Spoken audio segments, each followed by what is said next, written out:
ছিল না।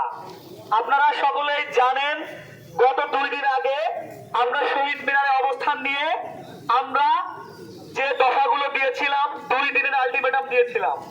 গতকাল দুপুরে আমাদের সেই আলটিমেটাম শেষ হয়ে গিয়েছে, যার পরিপ্রেক্ষিতে আমাদেরকে আবার জিরো পয়েন্ট অবরোধ করতে হয়েছে। আমাদের কাছে আর কোনো অবস্থা ছিল না, আর কোনো উপায় ছিল না অবস্থান কর্মসূচি ছাড়া।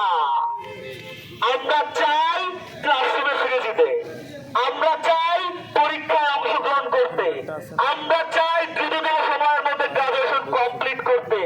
কারণ এই বেকারত্বের হিসাব আর কেউ নিতে পারছে না।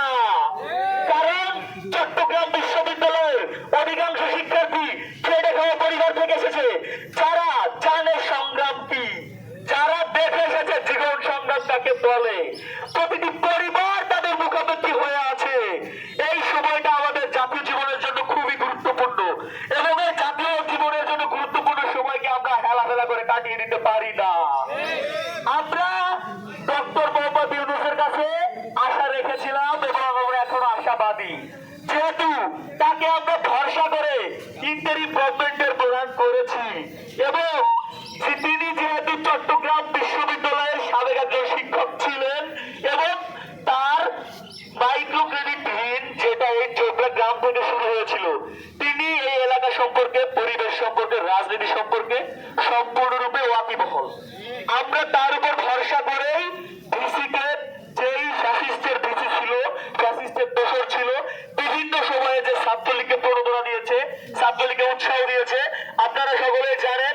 তারা অতি দ্রুত নোটিশের মাধ্যমে সকল সাধারণ শিক্ষার্থীকে হল থেকে বাধ্য করেছিল, কিন্তু হল ছিল ছাত্রলীগ এবং ছাত্রলীগের দোসররা। সেই ছাত্রলীগের যে দোসর যে শেল্টার দিয়েছে, সে নৈতিকতা হারিয়ে ফেলেছিল এই বিশ্ববিদ্যালয়ের সর্বোচ্চ পর্যায়ে থাকার, যার পরিপ্রেক্ষিতে আমরা তাকে নামিয়ে দিয়েছি।